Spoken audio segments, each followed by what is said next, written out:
بسم اللہ الرحمن الرحیم۔ سامعین عظیم محتشم، آج یکم رمضان المبارک ہے اور پہلا سبق ہے۔ ہم اپنے اس سبق میں قرآن مجید فرقان حمید کی مختصر سی مگر جامع تفسیر کریں گے اور ان مضامین کی طرف روشنی ڈالیں گے جن کا اس سبق میں بیان کیا گیا ہے۔ تو ہمارے اس سبق میں جو سب سے پہلی صورت ترتیب کے لحاظ سے ہے وہ ہے سورۃ الفاتحہ۔ اس کی اہمیت کا اندازہ اس سے لگایا جا سکتا ہے کہ اس کی قرأت کو ہر نماز کی ہر رکعت میں واجب قرار دیا گیا ہے۔ یہ سورت 7 آیات پر مشتمل ہے۔ یہ سورہ مکہ مکرمہ میں نازل ہوئی۔ اس کا ایک رکوع ہے۔ اس کے الفاظ کی تعداد 25 ہے اور حروف کی تعداد 123 ہے، اور حدیث قدسی میں اسے صلاتن سے تعبیر کیا گیا ہے۔ اللہ تعالیٰ نے فرمایا کہ میں نے نماز کو اپنے اور اپنے بندے کے درمیان تقسیم کر دیا ہے، یعنی جب بندہ الحمدللہ رب العالمین پڑھتا ہے تو اللہ تعالیٰ کی طرف سے ندا آتی ہے، میرے بندے نے میری حمد کی ہے۔ جب بندہ الرحمن الرحیم پڑھتا ہے تو اللہ تعالیٰ کی طرف سے ندا آتی ہے کہ میرے بندے نے میری ثنا کی۔ جب بندہ مالک یوم الدین پڑھتا ہے تو اللہ تعالیٰ کی طرف سے ندا آتی ہے کہ میرے بندے نے میری عظمت و جلالت بیان کی، یا بندے نے اپنے آپ کو میرے سپرد کر دیا۔ اور جب بندہ ایاک نعبد و ایاک نستعین پڑھتا ہے تو اللہ تعالیٰ کی طرف سے ندا آتی ہے یہ میرے اور میرے بندے کے درمیان مشترک ہے، یعنی عبادت صرف میری کی جائے، ہر مشکل میں مدد کی طلبگار بندے کی مدد کی جائے۔ اور جب بندہ اہدنا الصراط المستقیم سے ولا الضالین تک پڑھتا ہے تو یہ کلمات دعا ہیں، بندہ اللہ کی طرف سے صراط مستقیم پر قائم دائم رہنے کی دعا مانگتا ہے تو اللہ تعالیٰ کی طرف سے ندا آتی ہے کہ یہ میرے بندے اور میرے بندے نے جس سوال کیا ہے اسے یہ عطا ہو جائے۔ اس کے بعد اس سورہ کو اللہ کے پیارے محبوب نے کئی ناموں سے یاد کیا ہے۔ ان ناموں میں سے چند نام یہ ہیں۔ سورۃ الفاتحہ کو سورۃ الدعاء بھی کہا جاتا ہے، سورۃ المسألہ بھی کہا جاتا ہے، سورۃ الشفاء بھی کہا جاتا ہے، سورۃ الکنز بھی کہا جاتا ہے، سورۃ القافیہ، سورۃ الرقیہ اور سورۃ الحمد کے ناموں سے اس کا ذکر کیا گیا ہے۔ اس میں اللہ تعالیٰ کی حمد و ثنا اور اس کی عظمت کا بیان ہے، اس امر کا بیان ہے کہ عبادت کی حقدار صرف اسی ذات پاک کو ہے اور بلا ذات صرف اسی سے مدد طلب کی جائے۔ اس میں اللہ تعالیٰ کی طرف اللہ تعالیٰ کی بارگاہ سے دعا اور التجا کے آداب بیان کیے گئے ہیں۔ اب ترتیب کے لحاظ سے سورۃ البقرہ یہ قرآن کی دوسری سورہ مقدسہ ہے اور یہ سورت مکہ میں نازل ہوئی۔ اس کے 40 رکوع ہیں، 286 آیاتوں پر مشتمل ہے، جس کے الفاظ کی تعداد 6031 اور حروف کی تعداد 20000 ہے۔ سورہ بقرہ کی دوسری آیت میں یہ بتایا گیا کہ اگر قرآن کی حقانیت کے دلائل میں کوئی ٹھنڈے دل سے غور کرے تو اس پر عیاں ہو جائے گا کہ اس کتاب میں شک و شبے کی کوئی گنجائش نہیں۔ کفار و مشرکین مکہ قرآن کے کلام اللہ ہونے کا انکار کیا کرتے تھے اور یہ کہتے تھے کہ یہ نبی اکرم صلی اللہ علیہ وآلہ وسلم کا اپنا بنایا ہوا کلام ہے۔ چنانچہ سورہ بقرہ کی آیت 22 اور 23 میں ایسے تمام معدنین اور منکرین کو چیلنج کیا گیا کہ اگر تمہیں قرآن کے کلام اللہ ہونے میں شک ہے تو تمہیں اپنی فصاحت اور بلاغت پر بڑا ناز ہے تو تم سب مل کر اس جیسا کلام بنا کر لے آؤ، اور تاریخ میں ایسا کوئی حوالہ نہیں کہ قرآن کے اس چیلنج کو قبول کیا گیا ہو۔ آیت نمبر 3 تا 5 میں مومنین کی صفات: ایمان بالغیب، اقامت الصلاۃ، انفاق فی سبیل اللہ، کتاب الہیہ پر ایمان اور آخرت پر ایمان کا ذکر ہے۔ آیت نمبر 5 اور 6 میں ان لوگوں کا ذکر کیا گیا ہے جن کا کفر ظاہر و عیاں ہے، وہ اپنی سرکشی میں اس حد تک آگے جا چکے ہیں کہ اب ان کا ہدایت پانا عملاً ناممکن ہے۔ ان کی سرکشی اس حد تک پہنچ چکی ہے کہ ان کے دل و دماغ قبول حق کی صلاحیت سے محروم ہو چکے ہیں۔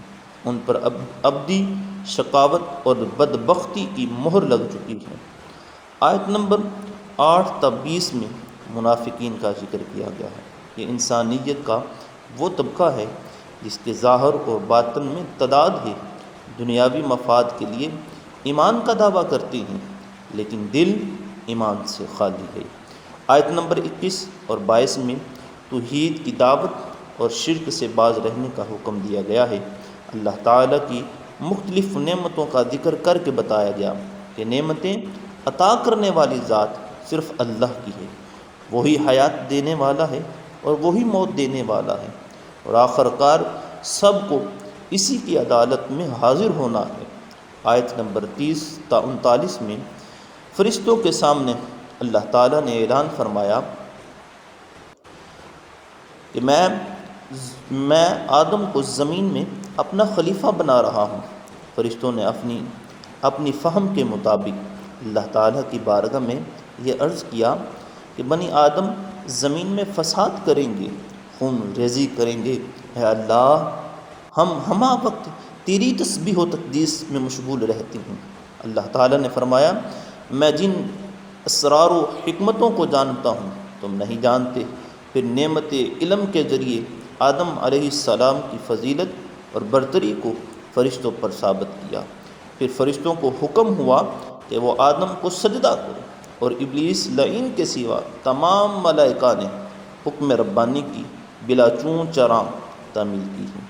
یہ سجدہ عبادت کا نہ تھا بلکہ یہ سجدہ تعظیمی سجدہ تھا۔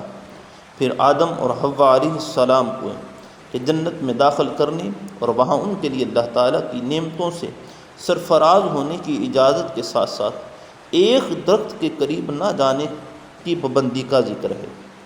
اسی کے ساتھ ابلیس لعین کے آدم علیہ السلام کو سجدہ نہ کرنے اور حضرت آدم اور حوا علیہ السلام کو بہکانے اور جنت سے نکالے جانے کا ذکر ہے۔ پھر آدم علیہ السلام کو توبہ کے کلمات کا القاء کیے جانے، ان کلمات سے ان کی توبہ اور توبہ کی قبولیت کا ذکر ہے۔ یہ کلمات توبہ سورۃ الاعراف آیت نمبر 23 میں مذکور ہیں، جن کا ترجمہ یہ ہے: اے ہمارے پروردگار، ہم نے اپنی جانوں پہ زیادتی کی، پس اگر تو ہمیں نہ بخشے اور ہم پر رحم نہ فرمائے تو ہم نقصان اٹھانے والوں میں سے ہو جائیں گے۔ اس کے بعد متعدد آیات بینات میں بنی اسرائیل اور ان کی طرح طرح کی عہد شکنیوں، ان پر مختلف انعامات، ان کی سرکشی کے مختلف انداز بیان کیے ہیں۔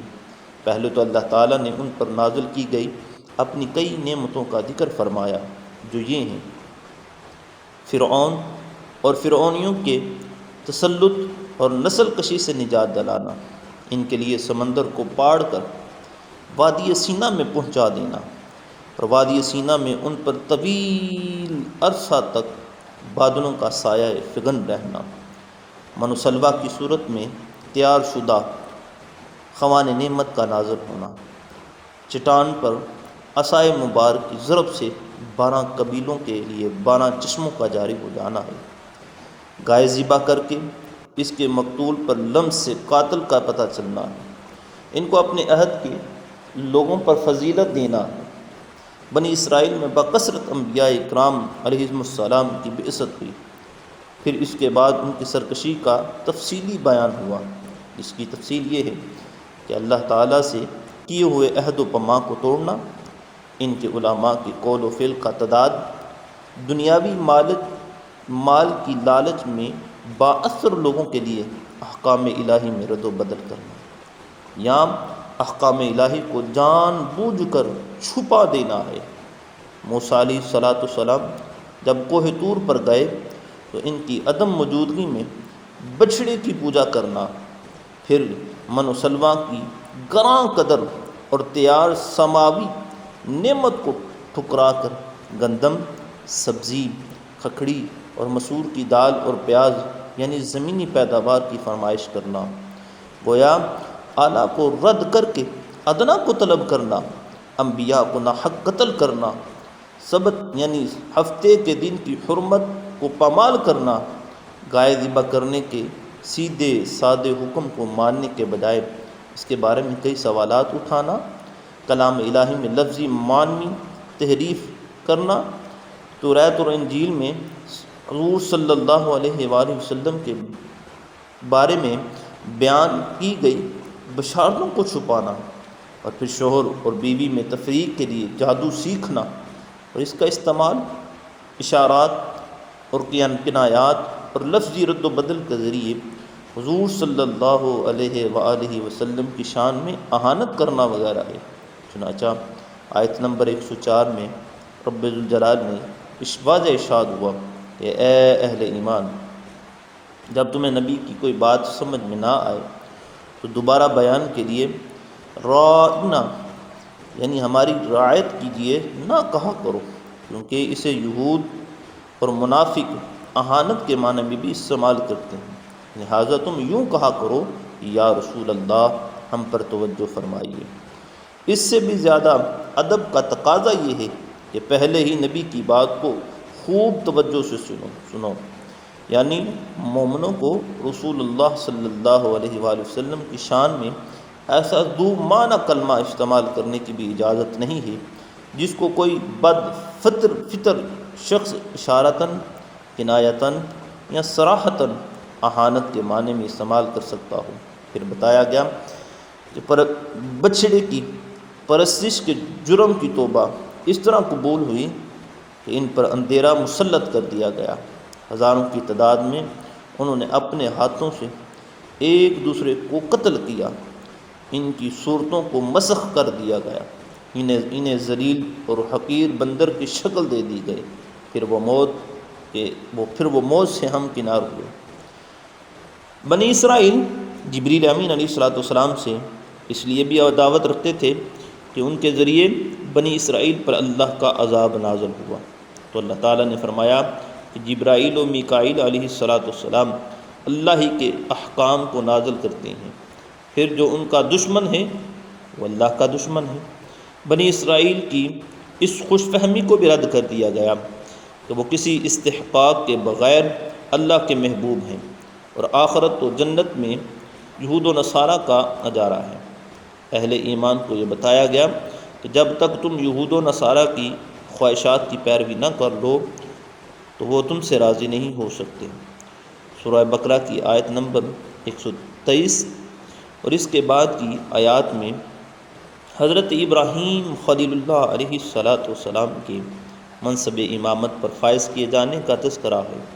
حضرت ابراہیم و حضرت اسماعیل علیہ السلام کے بیت اللہ کو تعمیر کرنے کا ذکر ہے، اور اس امر کا بھی بیان ہے کہ تعمیر بیت اللہ کے بعد انہوں نے اللہ کی بارگاہ میں بہت ساری دعائیں مانگی ہیں، اور ان دعاؤں میں یہ کہ اے ہمارے رب، ان اہل مکہ میں انہی میں سے ایک عظیم رسول کو مبعوث فرما جو ان لوگوں پر تیری آیات کی تلاوت کرے، ان کو کتاب و حکمت کی تعلیم دے، ان کے نفوس کی اصلاح کرے۔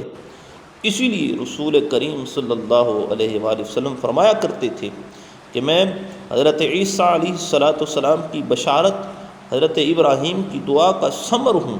اس کے بعد اس صورت میں اولاد ابراہیم، حضرت اسماعیل، حضرت اسحاق، حضرت یعقوب اور ان کی اولاد حضرت موسیٰ اور حضرت عیسیٰ اور اجمالی طور پر دیگر انبیاء علیہ السلام کا ذکر ہے۔ یہ بھی کہ اہل ایمان سب انبیاء پر ایمان لاتے ہیں اور ایمان لانے میں رسولوں کے درمیان کوئی تفریق نہیں کرتے، اور یہ بھی کہ حضرت ابراہیم، حضرت اسماعیل علیہ السلام، حضرت اسحاق علیہ السلام، حضرت یعقوب علیہ السلام اور ان کی اولاد یہودی و نصرانی نہیں تھے، بلکہ سب کے سب ایک ہی دین اسلام کے علمبردار اور داعی اللہ تھے۔ چنانچہ ان میں سے اگر کوئی توریت میں بیان کی گئی نبی آخر الزماں علیہ السلام کی علامات کو بیان کرتا تو یہود اسے کہتے کہ کیا تم مسلمانوں کو وہ حق بات بتا دیتے ہو جو اللہ تعالیٰ نے تم پر عطا کی۔ سورۃ البقرہ آیت نمبر 76۔ ان آیات میں یہ حقیقت بھی بیان کر دی گئی کہ وہ اس بعثت مصطفیٰ صلی اللہ علیہ وآلہ وسلم سے پہلے اور اس نبی کے وسیلے سے کفار کے خلاف فتح کی دعا کیا کرتے تھے۔ جب ان کے پاس وہ آ گئے جن کو وہ پہچان چکے تھے تو انہوں نے ان کے ساتھ کفر کیا۔ حضرات عظیم محتشم، یہ آج کا سبق ہمارا یہیں پہ اختتام پذیر ہوتا ہے۔ کل انشاءاللہ العزیز نئے سبق کے ساتھ ہم حاضر ہوں گے۔ دعا ہے اللہ تعالیٰ کا حضور اللہ تعالیٰ میرا اور آپ کا حامی و ناصر ہو۔ والسلام علیکم ورحمۃ اللہ۔